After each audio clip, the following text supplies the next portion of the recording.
आदाब अर्ज़ है। MCN उर्दू न्यूज़ में आपका खैर मकदम। नाज़रीन, मैं हूं नवीद अंजुम। ख़बरों के सिलसिले को आगे बढ़ाने से पहले आइए एक नज़र डालते हैं आज की ख़ास ख़बरों पर। राब्ता वज़ीर संजय शिरसाट ने लिया ज़िला भर में आयुष्मान भारत स्कीम के तहत कामकाज का जायज़ा। ज़्यादा से ज़्यादा शहरियान को स्कीम का फ़ायदा पहुँचाने की अफसरान को दी हिदायत।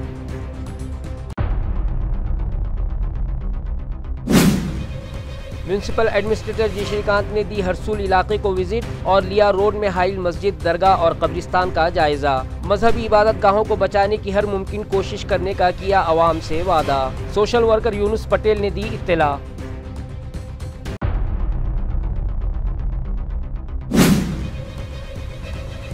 हुकूमत की 80-20 पॉलिसी के खिलाफ मेल नर्सेज बचाओ कमेटी की हड़ताल आज छठे दिन में दाखिल, मगर गुज़िश्ता शाम पुलिस ने ताकत के बल पर हड़तालियों को घाटी दवाखाना भिजवाने का कमेटी के जिम्मेदारान ने लगाया इल्ज़ाम। राब्ता वज़ीर संजय शिरसाट ने की हड़तालियों से मुलाकात।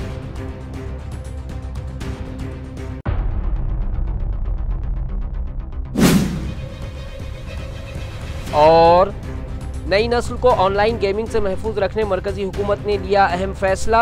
इस पर पाबंदी आयद करने लोकसभा में किया गया बिल मंजूर। कहा राज्यसभा रुकन डॉक्टर भागवत कराड़ ने।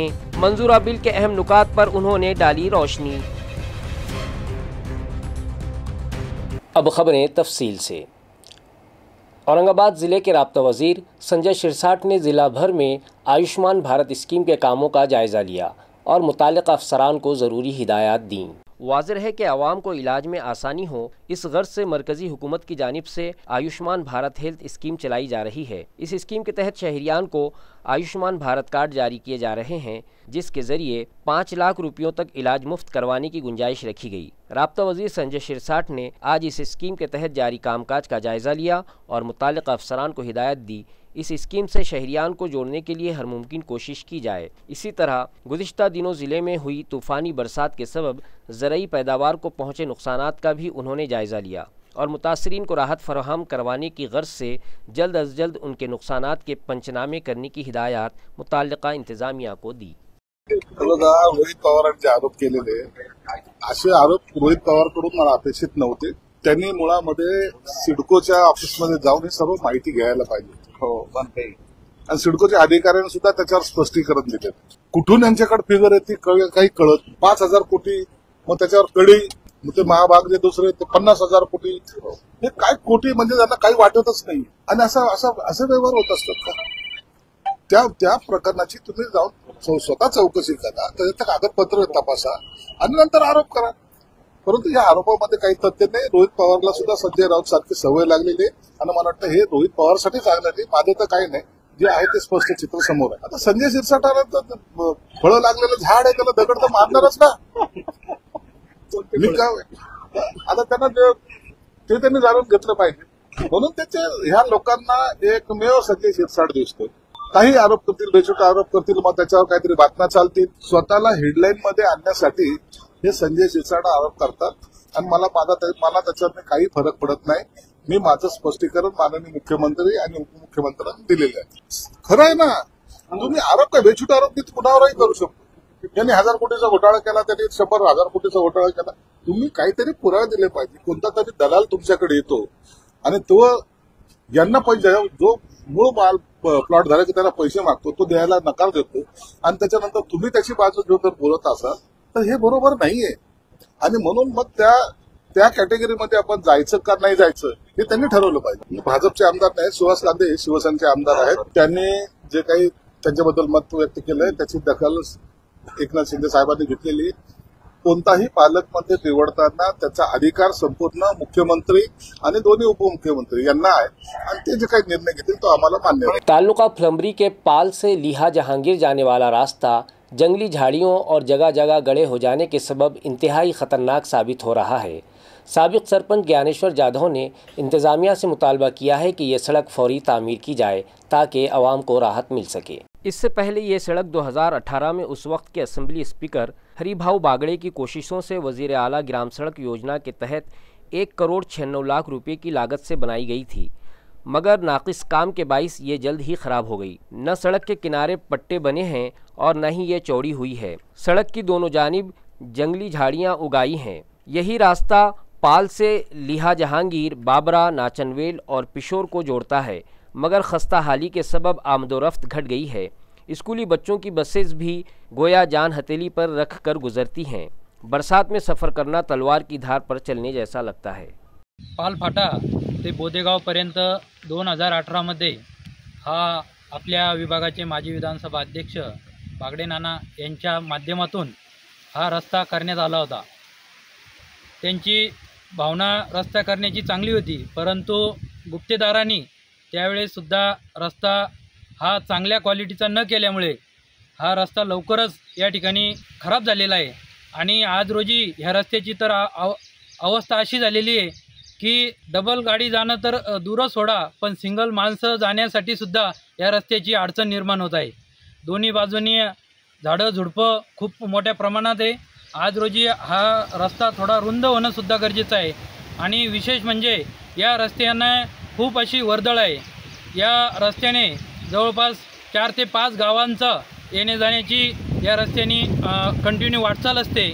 आणि रस्त्याने अजून आपल्या पाल गावाअंतर्गत आपली मल्हार वस्ती असेल, तुपे वस्ती असेल, काटकर वस्ती असेल, पुढे लेयाची राणा वस्ती असेल, अशा बऱ्याच वस्त्या या रस्त्याने आहे। म्यूनसिपल एडमिनिस्ट्रेटर जी श्रीकांत ने आज हरसूल इलाके को विजिट दी और तयक्कुन दिया कि रास्ते में हाइल मस्जिद को बचाने की हर मुमकिन कोशिश की जाएगी। अलबत्ता अगर कब्रिस्तान की मुतासरा जगह छोड़नी पड़ी तो उसके लिए वो मुतबादिल जगह फराहम करवाएंगे।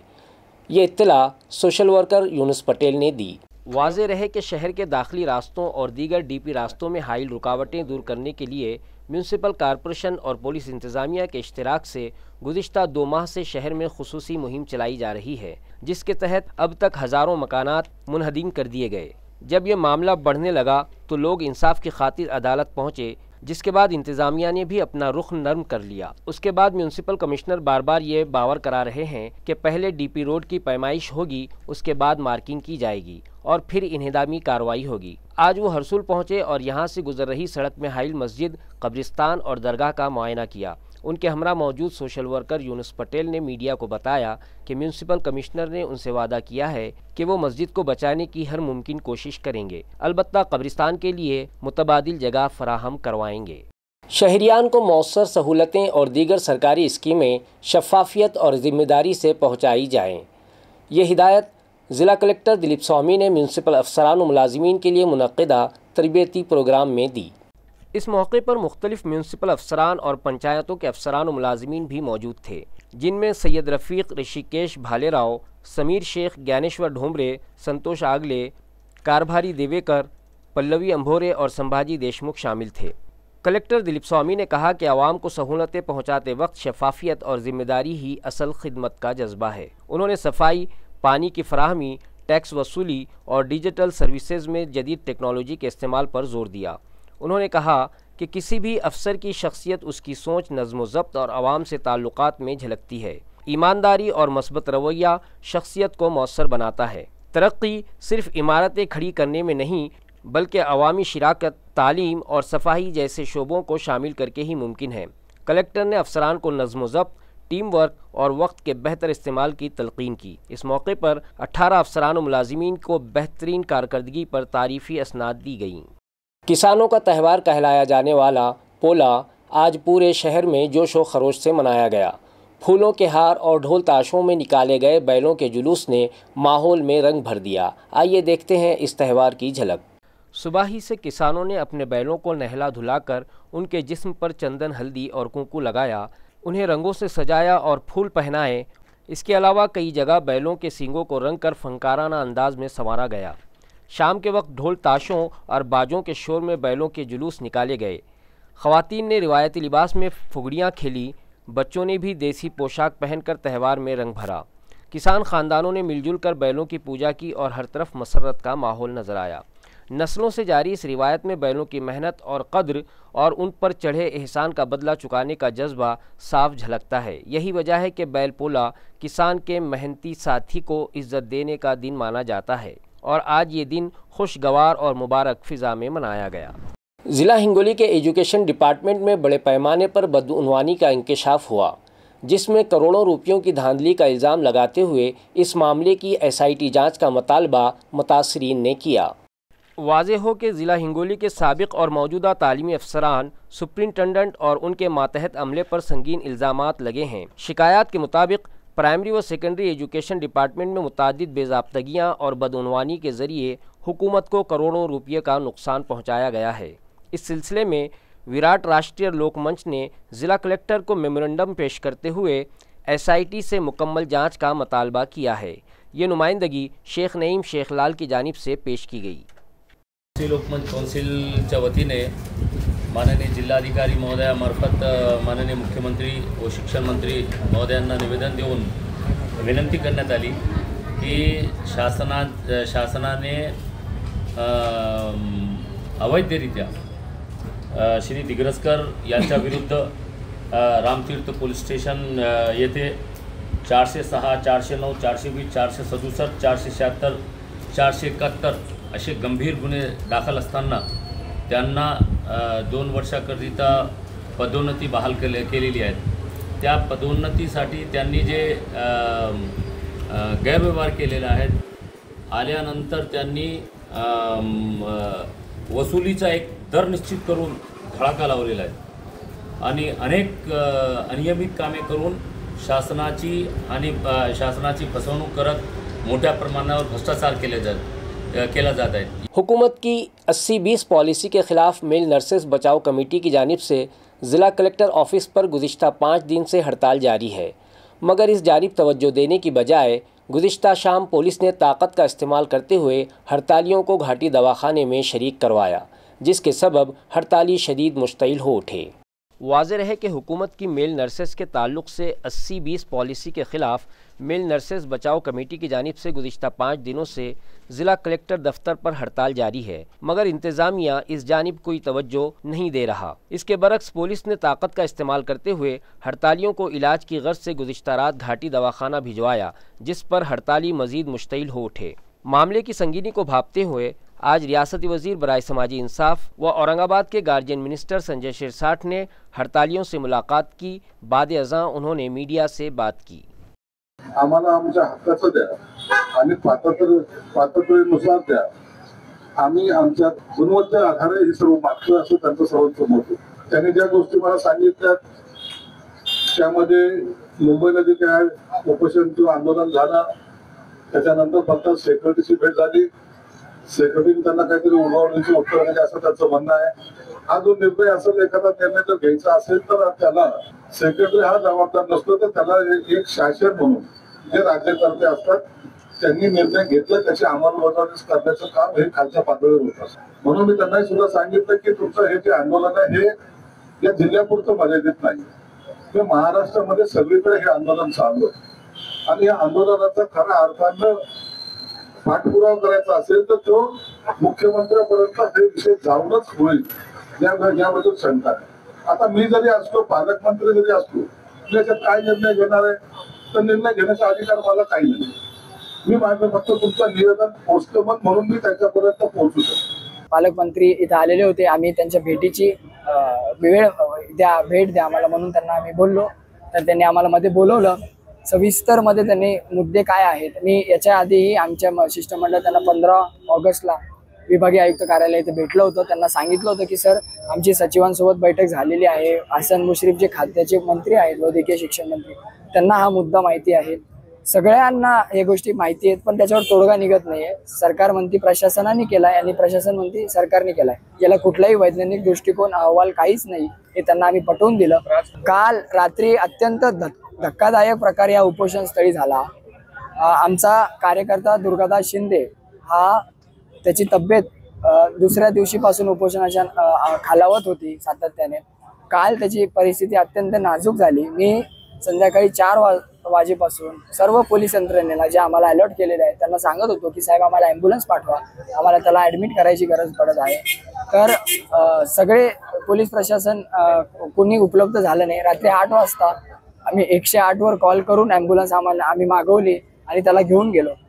ते झालं असताना पोलिसांनी कुठेतरी त्यांच्यावर दबाव आला, काहीतरी ॲडमिट करायच्या नावाखाली शंकर नाईक नवरे हा माझ्या उजव्या बाजूला आपण बघू शकतो, हा कार्यकर्ता टॉलरेट करण्यास इच्छुक होता आणि तो पुढे जाऊ हे आंदोलन उपोषण पुढे बळाचा वापर केला आणि जबरदस्ती ते इथे घेऊन गाडीत कोंबून त्यांनी घाटीमध्ये घेऊन आले. मी घाटीमध्ये होतो. आमच्या कार्यकर्त्यांनी घाटीमध्ये पोलिसांना प्रश्न विचारला की ते म्हणाले, मी म्हणलं साहेब यांना काय इथं आणलं शंकरला, तर त्यांचं असं म्हणणं होतं की त्याची तब्येत बरी नाही. म्हणलं ते तब्येत बरी आहे हे पोलीस नाही ठरवू शकत. पोलीस हे काही डॉक्टर नाही आहेत. पोलिसांकडे प्रमाणपत्र कोणते डॉक्टरचं? पोलिसांचं काम करावं. डॉक्टरचं पथक नव्हतं सोबत.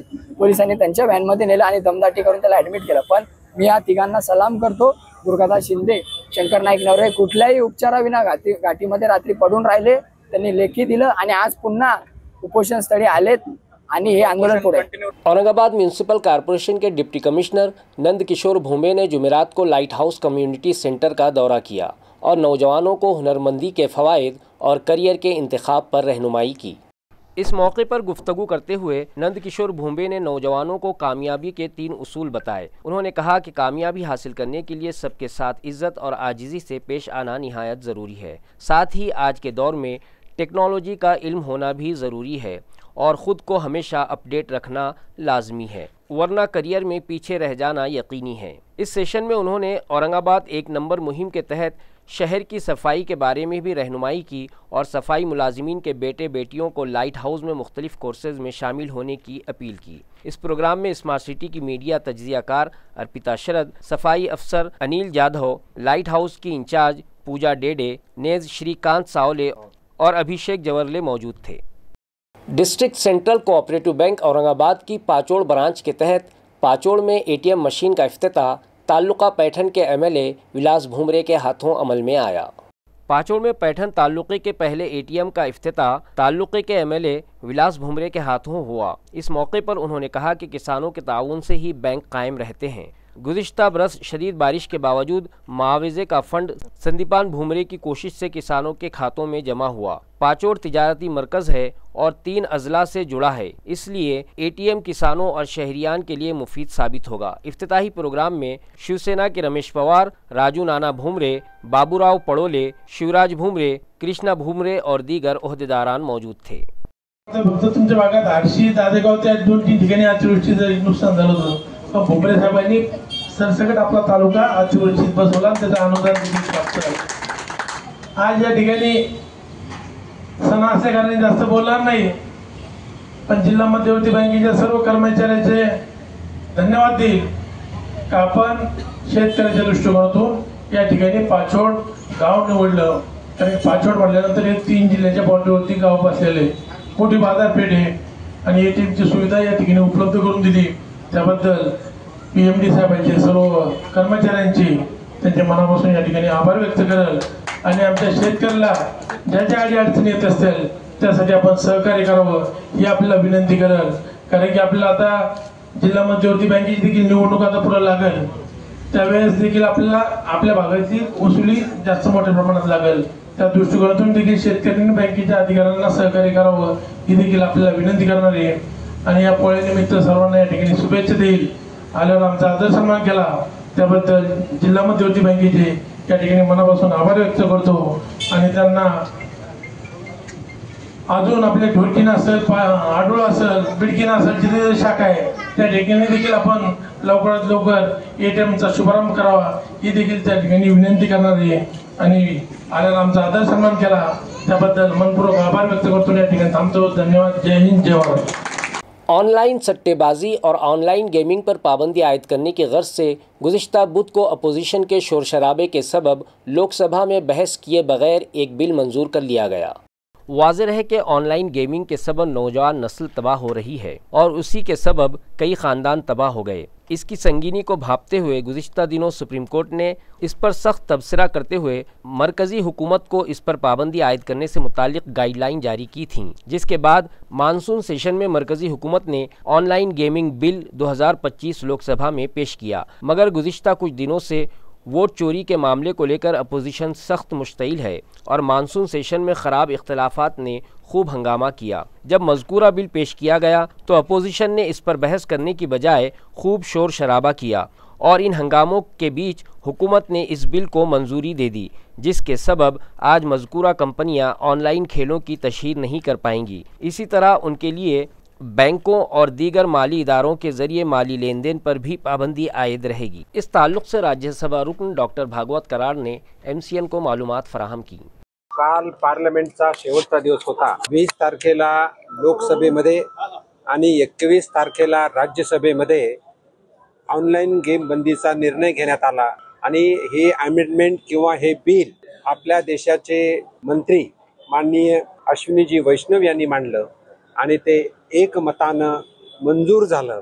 याचा फायदा सर्व युवकांना होणार आहे, कारण गॅम्बलिंग करणं त्यामुळे काही युवक आत्महत्या करत होते आणि जे मध्यमवर्गीय होते किंवा ते गरिबी रेषेच्या खाली जात होते, म्हणून खूप चांगला निर्णय आहे। पण दुर्दैवाचं याच्यामध्ये असं आहे की यामध्ये विरोधी पक्षाची खासदार कोणीही सामील झालं नाही आणि ते वॉकआउट करून निघून गेले, म्हणून मी त्यातला एक साक्षीदार आहे। मी स्वतः हे बिल मंजूर व्हावं म्हणून राज्यसभेमध्ये हाथ उंचावून त्यांना मदत केलेली आहे पाठीमध्ये। औरंगाबाद में गणेश मूर्ति के बिठाने की जगह पर शहर की संभाजी कॉलोनी में तनाज़ा हुआ, जिसमें पाडसवान फैमिली पर चाकू से हमला हुआ। इस हमले में एक शख्स मौके पर ही हलाक हो गया, जबकि 2 अफराद शदीद तौर पर ज़ख्मी हैं, जिनका इलाज जारी है। तफसीलात के मुताबिक गणेश पाडसवान की मिल्कियत की एक जगह पर गणेश की मूर्ति बिठाने की तैयारी हो रही थी। उसी मकाम पर एक ढोल पटक के ढोल रखे गए थे। इसी बात पर गणेश पाडसवान और ज्ञानेश्वर नमूने के दरमियान तकरार हुई। ये तनाज़ा बढ़कर झगड़े में बदल गया और ज्ञानेश्वर नमूने ने अपने साथियों के साथ मिलकर पाडसवान ख़ानदान पर चाकू से हमला कर दिया। यह हमला इतना शदीद था कि प्रमोद पाडसवान मौके पर ही दम तोड़ बैठा, जबकि गणेश पाडसवान और एक दीगर शख्स शदीद तौर पर ज़ख्मी हो गए, जिनका इलाज अस्पताल में जारी है। इस मामले की तफ्तीश सिडको पुलिस कर रही है। ताल्लुका सोएगांव के वेताड़वाड़ी इलाके में जरासीम कश दवाओं का छिड़काव करते वक्त इलेक्ट्रिक शॉक लगने से एक 25 साला किसान की मौके पर ही मौत वाक़ हो गई, जिससे इलाके में गम का माहौल है। ये गम अंगेज़ हादसा जुमेरात दोपहर 1 बजे के करीब पेश आया, जब नौजवान किसान शेख रईस शेख यूनुस खेत में कपास पर कीड़े मार दवा का स्प्रे कर रहे थे।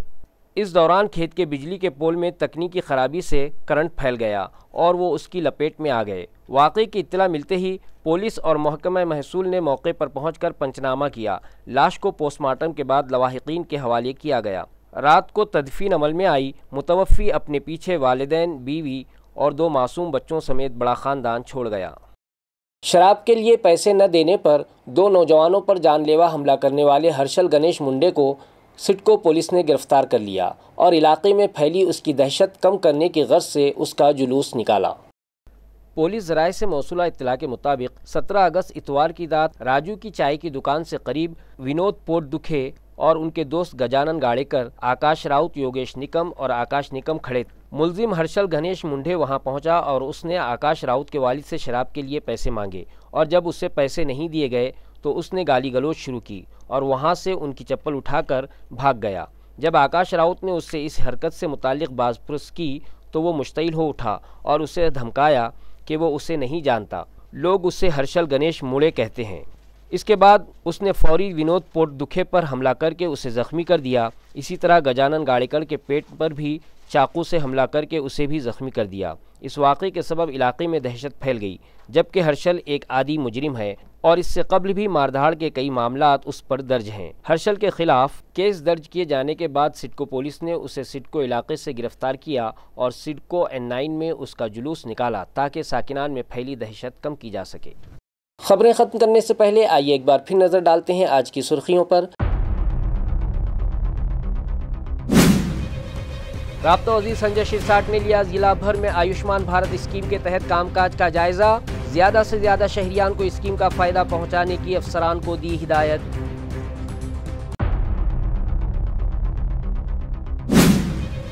म्यूनसिपल एडमिनिस्ट्रेटर जी श्रीकांत ने दी हरसूल इलाके को विजिट और लिया रोड में हाइल मस्जिद, दरगाह और कब्रिस्तान का जायजा। मजहबी इबादत गाहों को बचाने की हर मुमकिन कोशिश करने का किया अवाम से वादा।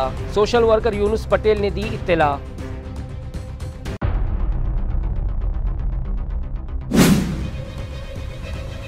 हुकूमत की 80-20 पॉलिसी के खिलाफ मेल नर्सेज बचाओ कमेटी की हड़ताल आज 6ठे दिन में दाखिल, मगर गुज़िश्ता शाम पुलिस ने ताकत के बल पर हड़तालियों को घाटी दवाखाना भिजवाने का कमेटी के जिम्मेदारान ने लगाया इल्ज़ाम। राब्ता वज़ीर संजय शिरसाट ने की हड़तालियों से मुलाकात।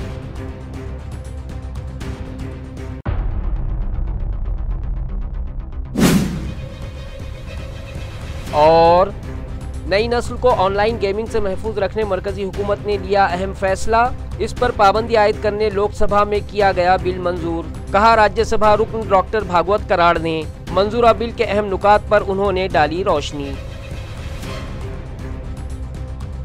इसी के साथ MCN उर्दू खबरनामा यहीं ख़त्म होता है। कल फिर मुलाकात होगी कुछ और ख़बरों के साथ। तब तक के लिए मैं नवीद अंजुम आपसे इजाज़त चाहता हूँ। खुदा हाफिज़।